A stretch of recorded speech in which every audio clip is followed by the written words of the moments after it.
Alléluia, Alléluia, Alléluia. Rendez grâce en toutes circonstances, c'est la volonté de Dieu à votre égard dans le Christ Jésus. Alléluia, Alléluia, Alléluia. Le Seigneur soit avec vous. Évangile de Jésus-Christ selon saint Luc. En ce temps-là, Jésus, marchant vers Jérusalem, traversait la région située entre la Samarie et la Galilée. Comme il entrait dans un village, 10 lépreux vinrent à sa rencontre. Ils s'arrêtèrent à distance et lui crièrent : « Jésus, Maître, prends pitié de nous. » À cette vue, Jésus leur dit : « Allez vous montrer aux prêtres. » En cours de route, ils furent purifiés. L'un d'eux, voyant qu'il était guéri, revint sur ses pas en glorifiant Dieu à pleine voix. Il se jeta face contre terre aux pieds de Jésus en lui rendant grâce. Or, c'était un Samaritain. Alors, Jésus prit la parole en disant : « Tous les 10 n'ont-ils pas été purifiés ? Les 9 autres, où sont-ils ?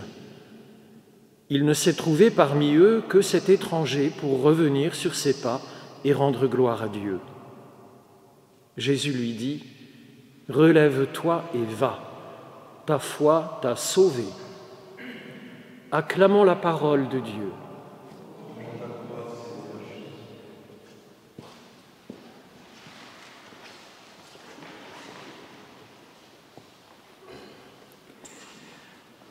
Les préoccupations de l'apôtre Paul, telles qu'elles nous apparaissent dans le passage de l'Épître à Tite que nous avons entendu, ne sont pas nécessairement les nôtres.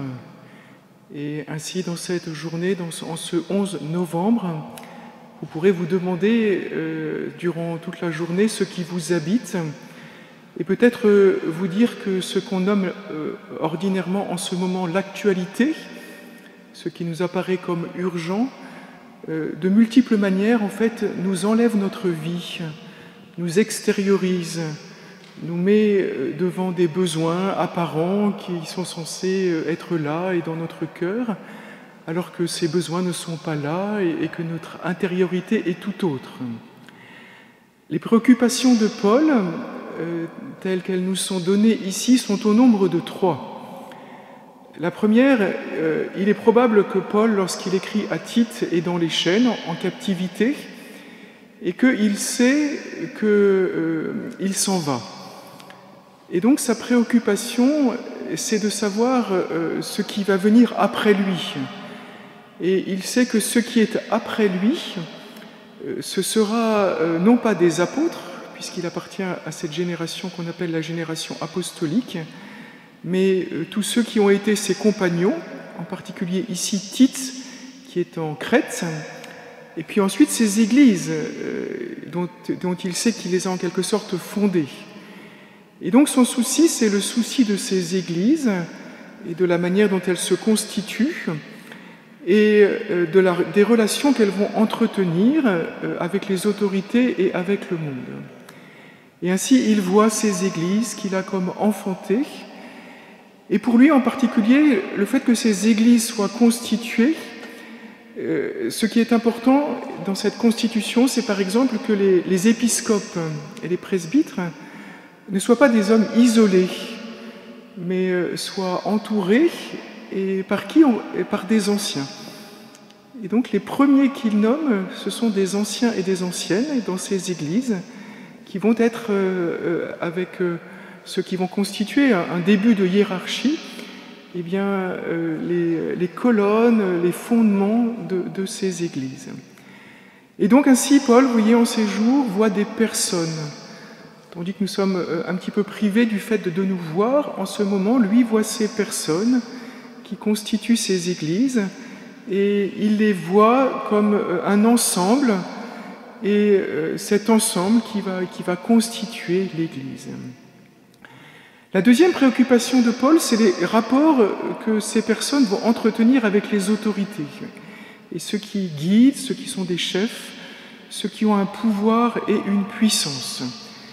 Et si vous connaissez les épîtres de Paul, eh bien pour lui, les autorités, ce n'est pas d'abord les autorités politiques. Pour lui, les autorités, ce sont les puissances au sens large, et en particulier les puissances célestes. C'est cela dont il parle beaucoup. Et puis, évidemment, il voit celui qui est le Tout-Puissant, celui qui est puissant, celui en qui nous mettons notre force, Dieu lui-même, qui est Seigneur des Seigneurs et qu'il est en son Christ Seigneur.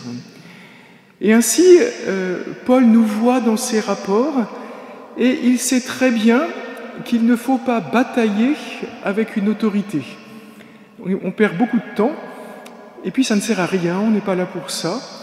Et il sait aussi qu'une autorité, une puissance a une puissance, et qu'il faut avoir bien conscience que quand on se met à lutter, à entrer, à lutter contre un pouvoir, on va se heurter à ce pouvoir et cette puissance. Et ainsi, vous savez, à la fin de l'Épître aux Éphésiens, lorsqu'il conclut l'Épître aux Éphésiens, il nous demande non pas de lutter contre les puissances célestes, mais de se protéger, d'être armé de la foi, de la parole de Dieu, eh bien, pour pouvoir entrer en contact avec ces puissances. Et ici, de la même façon, dans ce qu'il nous dit dans le rapport aux autorités, il vise le fait qu'on peut se perdre un temps infini en chicane, en discussion, en bataille qui ne mène à rien, comme chrétiens, et puis que ce que nous avons d'abord à faire, c'est en toute chose viser une œuvre bonne. Dans la situation politique telle qu'elle nous est toujours donnée, qui est toujours confuse, toujours un peu inextricable, est-ce qu'il y a une œuvre bonne qui est possible? Est-ce que je peux faire quelque chose de bon dans une journée, dans une situation? Et évidemment, c'est aussi nous mettre devant ce que nous pouvons faire, ce que nous estimons être bien et bon, le repérer et pouvoir le faire. La dernière préoccupation de Paul, c'est qu'en toute chose, nous manifestions que le Christ agit en nous et son esprit. Vous voyez ce sur quoi il insiste, c'est ce que nous étions autrefois, ce que vous étiez autrefois. Vous étiez injurieux, blasphémateur, batailleur, etc., etc.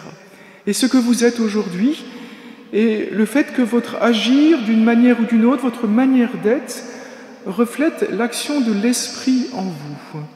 Et donc il y a un autrefois, et puis il y a un aujourd'hui.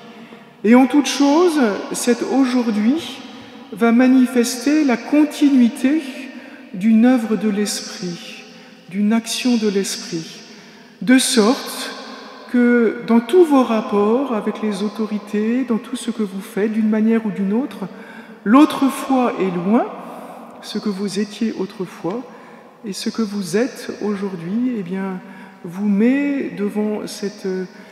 sur le chemin d'une action divine constante en chacun de nous. Ainsi, eh bien, ce que vise Paul toujours, c'est en un sens eh bien, l'intériorité, le cœur.